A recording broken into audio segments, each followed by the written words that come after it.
তখন প্রথমবার আমি যে এটা অ্যাট্রাক্ট হলাম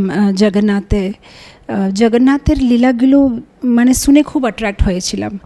আমার যে শিক্ষা গুরু, ওনার নাম হেজ গ্রেস আত্মতত্ত্ব প্রভু, উনি মায়াপুরে গুরুকুলে উনি পড়াতেন।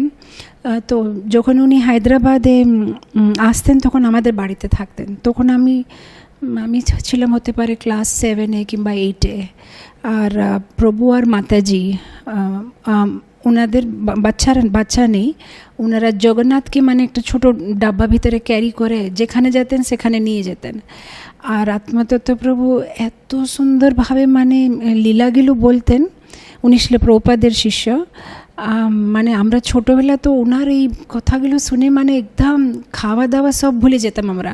মানে আমরা কি বলি, পরীক্ষিত মহারাজের মতন হয়ে যেতাম আমরা ছোটোবেলা। মানে এত সুন্দরভাবে উনি মানে জগন্নাথের লীলাগুলো বলতেন। বিশেষ করে একটা বিশেষ লীলা যেটা হচ্ছে নবকলেবর লীলা। উনি